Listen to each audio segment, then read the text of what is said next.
Honorable Khabo.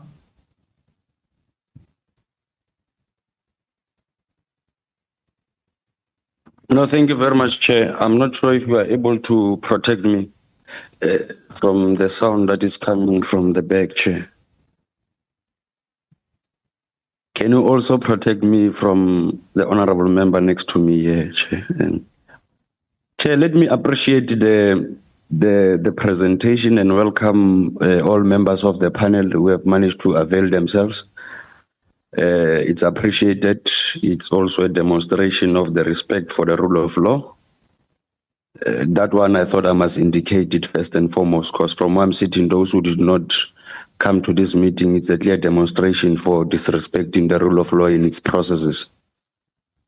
Second thing, Chair, that I wanted to raise. Firstly, I must indicate in this meeting that the minister is not in any position to tell us whether must we postpone the meeting or not. In fact, it must be indicated in this meeting that this portfolio committee will not operate based on the availability of the minister. Thirdly, it must be reaffirmed that this meeting will continue whether the minister is there or not, precisely because of this, not for the first meeting that we had postponed due to the unavailability of the minister. Now, going straight to the issue that you had presented before us in terms of the process that you had followed, Chairperson. One, we firstly need to take into consideration the fact that the DG has misrepresented the committee by saying that the meeting has been postponed when the meeting has not been postponed. In fact, to a large extent, it's problematic that the DG will postpone a meeting that he himself has not convened. That must be taken into consideration. But second to that, Chairperson, it must be noted that the actions of the DG, in a way, they are disrupting the smooth running of this committee. And I would suggest that we must also take into consideration with the facts that are before us. The DG, not only the minister, it's one of the people who has misled this committee. Maybe I must remind this committee that the DG has also indicated that he was not involved in any process that led to the appointment of the panel. But the facts that are before us are demonstrating that the DG was involved. And with that being said, Chairperson, I would propose that the DG, as much as I would also propose that the minister, unfortunately, in a way, she seems not to be understanding her powers. She seems not to be understanding the role of the portfolio committee in terms of playing oversight. She seems to be punching way above her weight and clearly not aligned or having an understanding of the parliamentary accountability ecosystem. I would also propose that, Chair, both the minister and the DG must be subjected to all processes that are outlined in the, where is that act that you like using, Chairperson? Let me speak of the powers and privileges and immunities of Parliament and Provincial Legislature, Act number 4 of 2004. Specifically dealing with chapter 3 of it and chapter 4, if not mistaken. Chapter 4 dealing with disciplinary actions against members of who are in contempt of parliament. And my understanding and interpretation of that is both the minister and the DG, they are guilty of such act as outlined in chapter 3 and chapter 4. The last issue that I wanted to indicate, Chairperson, so my proposal is that we must subject them to that process as outlined. Secondly, I wanted to deal with Mr. Asisipo. You know this, Mr. Asisipo. Thank you, Chairperson.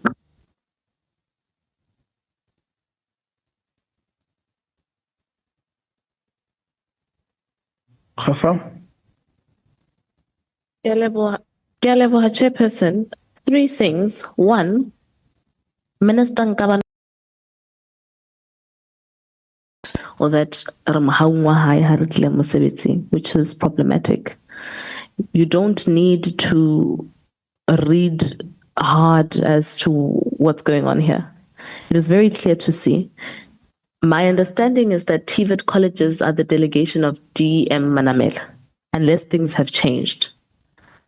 But if TVET colleges are a delegated function of one of Minister Nkabane's deputy ministers, there's absolutely no reason why the minister must be in the Eastern Cape herself.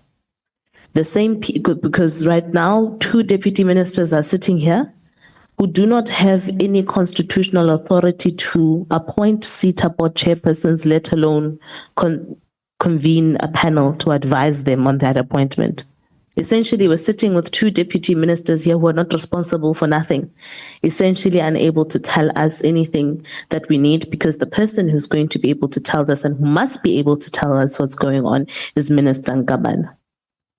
And her being evasive in this process is not only a spit in our faces, because it's a waste of our time, but it's also a spit in the faces of the people of this country who depend on a ministry that's going to function properly, with a minister who understands their role as far as integrity is concerned and as far as conducting the affairs of ministry honestly. She is blatantly and clearly evading accountability here, and we see this.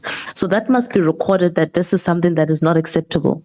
And if a minister who, according to the ethical code of conduct of members of the executive, can decide on which day she wants to come and account on which day she wants, then not only must the deputy president deal with him, but it maintains the point of why President Ramaphosa must fire Nobuhle Nkabane. That point must just remain clear there. But another thing here is important.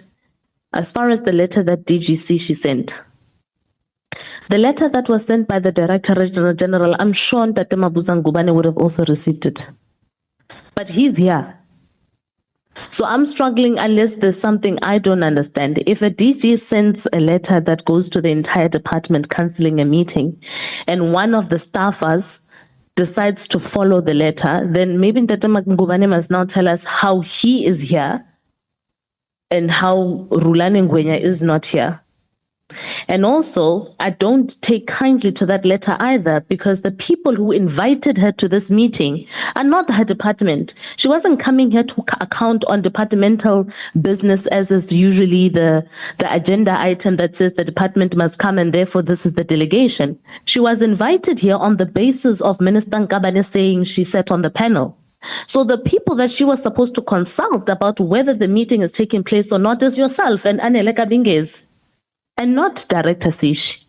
So I'm not buying that at all. It doesn't smell right. It smells very fraught. And I think it's something that we must be able to interrogate its absolute truth.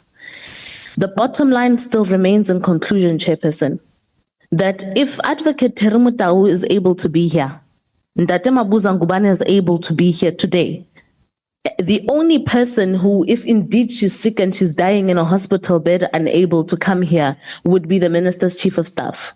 But nobody else has an excuse to not come. But even the minister's chief of staff not appearing looks shady, because you can't have your minister, her chief of staff, and her advisor, all 3 unavailable to come and account for a web of lies that were concocted in that office.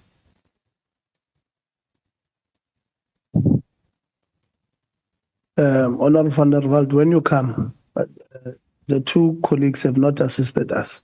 I said to you, let's leave political statements on help us. I've asked 3 questions. How do we move? Can we call order, Chair? You're calling order on what? On you, Chair. What is the order? I mean, we are making a submission. The next thing you are telling us that we are not helpful. When our submissions have responded to the 3 questions that you have put in before us, what are you saying, in fact? That's not the point of order. Honorable van der Walt, there's 3 questions here on what do we do. Number 1, what do we do? We've got the allegations from the DDG indicating that they've received. What do we do from the DG? Number 2, we've got the advisor to the minister was not responded to us. what do we do? We've got the appeal of the minister asking us to reconsider having a meeting with her on a different date, preferably on Tuesday, the 22nd. Let's respond to those things so that when we make conclusions, we make conclusions based on those particular things. Honorable van der Walt. Yeah, Chair. Let me start off by saying on the DG. I think the DG, and Chair, you will recall on more than one occasion, we told this committee in the presence of the Minister and the DG and various DDGs, etc., that we are not in the 6th Parliament, we're in the 7th Parliament, and we will not leave the same legacy as the previous, and that I actually asked, and another colleague, I think Honourable Karabo also in some way said, that the previous minister and the DG must be summoned to appear before us for what they left to the 7th Parliament. Now today I'm saying, first of all, the DG is quite correct. DG has got zero authority to talk on behalf of this committee or intervene in correspondence to staff across the department, speaking on behalf of you, Chair, and this committee. I feel that the DG, who was sat next to the minister in that long Friday, the 30th, I think it was, advising the minister what to say and how to respond to our questions, which was unacceptable, and I think on various occasions they were called to order during that meeting. And Chairperson, he gets appointed by a higher authority, and I think you should write to the higher authority, put a great explanation on why that DG must be fired from this department. He is not contributing. It's a year since the last election in the 7th Parliament. He's not contributing.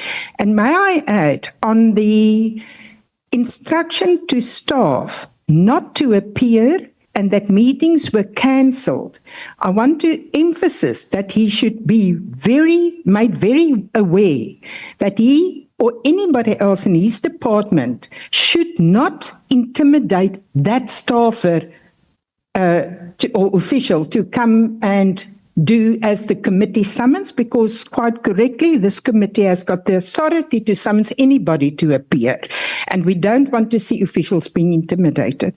On the minister has not only got a DM on TVET, she also has a DM on GBV, which has been very active, and we just saw it on Wednesday in our committee presentation.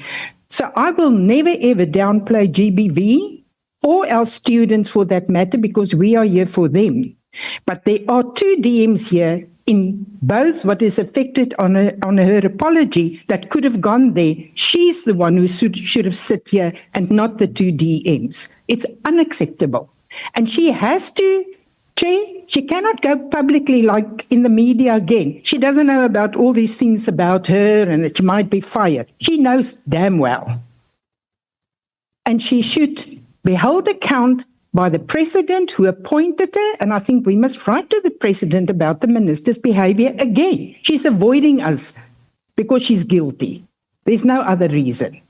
Chairperson, and on the 22nd, surely she knows so much that she doesn't even know we have an appropriation bill on a Wednesday, the 23rd. So let's summons her on the 22nd on condition that if she is still the minister on that day, she has no right for leave of absence from that. Otherwise, that summons means nothing. She will just have another excuse because she became like a PhD in how to write apologies on the last minute. It's not acceptable at all.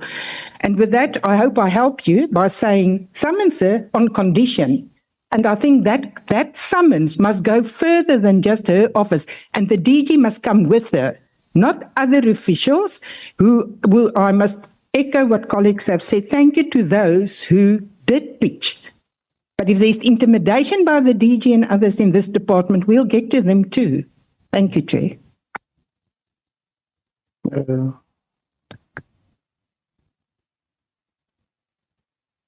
Kiza. Thank you very much, Chair. Chair, blue ticking us is firstly rendering this committee useless. In the process of that, making it not possible to facilitate proper governance and fight corruption. At the same time, facilitate change that is needed by the people on the ground, because our main client is the people on the ground. So neglecting and compromising the people's mandate by blue ticking the committee, which is meant to support the department, government at large, in pursuit of transformation and redress of issues on the ground, is serious injustice. I'm aware, Chair, that even the MK party has written so many letters to the minister without responses. And this committee is here for the purpose to make sure that the right thing is done at the right time, the right way, right place. So if you blue tick it, you are actually undermining the state itself. So I move, Chair, that whatever mechanism is there to make people respect this parliament and its committees, respect the people, such mechanism has to be activated. Thank you, Chair. Well, thank you very much. Madam Kuzi, only spoke on one item. Zondo. No, thanks, Chair. I think we'll start on the one for Put mic closer. I start on the one for DG. I'm still battling, Chair, to balance my mind on whether the communication made by the DG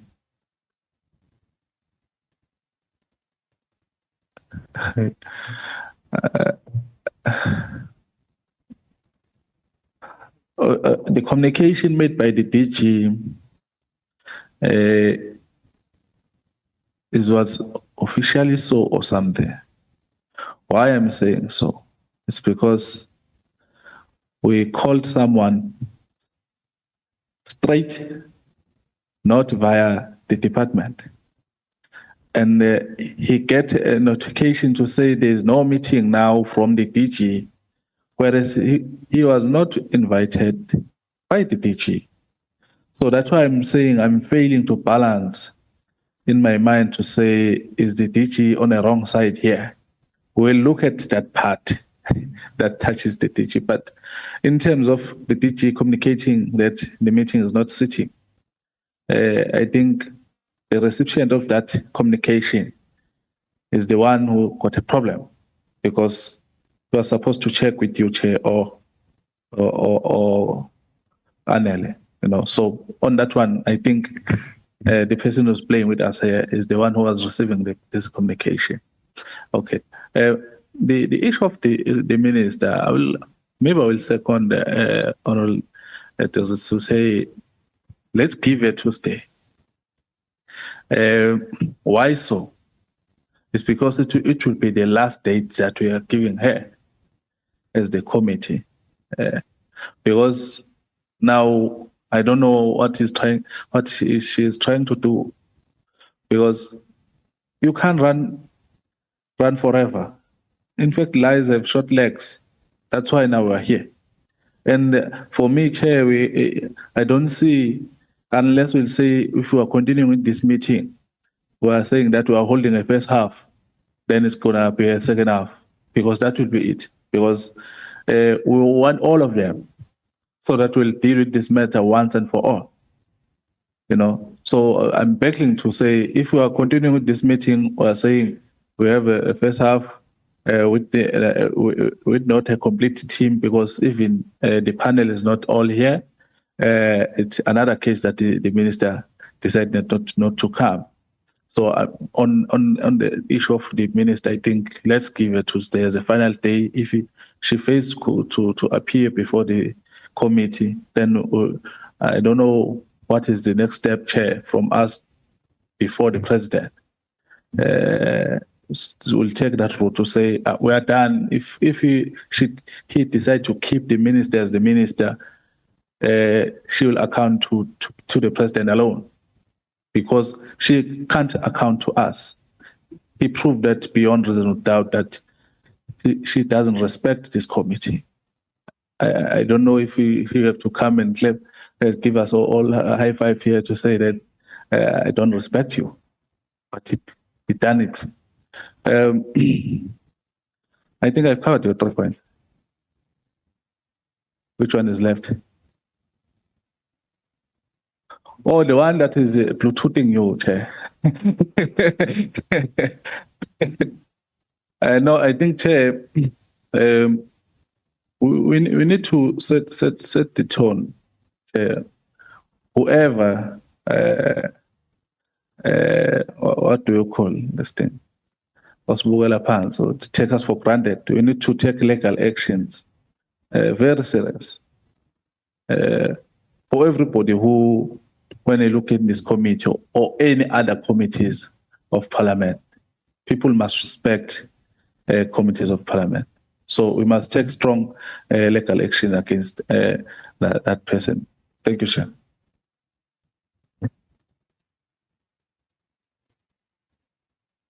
Thanks a lot, Chair. I think we woke up, all of us here, prepared to come and do the work of the Parliament as members of Parliament voted by our constituency to come and hold the department accountable. So it's disappointing to be at this stage, Chair. So I think we're at a state where the Department of Higher Education has never, ever been first of its kind. So no one has seen this nonsense that is happening today. Two, and then the chief of staff and advisor to the minister is clear that the minister is pulling the string on whether what they must answer, the blue ticking and all those stuff. So we need to go a legal route of getting our answer on those ones, because it's clear. Remember, they're reporting to the minister. It means it's minister who told them that go there, don't go there, or do whatever you want to do. So we need to go to the legal route. The DG part, it means he's now trying as well to comply to the boss by dictating and disrupting the meeting that is called by the committee. My worry, Chair, is on Rulane, because you can see now within the department there is a bullying. Now the staff will start to be bullied and threatened, and their jobs will be at risk because there is someone who's decided to be the boss of everyone. So there is that problem. I don't know how we're going to continue, Chair, with one DDG here and one member who advocate Motau here when the other members are not here. We will be interrogating a half-baked cake. So, because we've read all of their letters, it's clear. So for me to continue, I don't know. The committee must decide whether we continue or not, because it's clear there's a defiance. So which means we must go a legal route on fighting against that. And now we're at the mercy of the president to help us to the person who is reporting to him. So those are the major contribution, Chair. For the blue ticking one and the one that didn't come, we must go the legal route. We, as a portfolio committee, we want to start to look at protecting the staff under the DDG. There is that thing that's going to happen now, because it's clear others know the real responsibility of the portfolio committee, that we are bound by law to subpoena everyone, doesn't matter. And they are here because they've been serving this committee for years. They know what it means to be subpoenaed by the committee, that you must be here.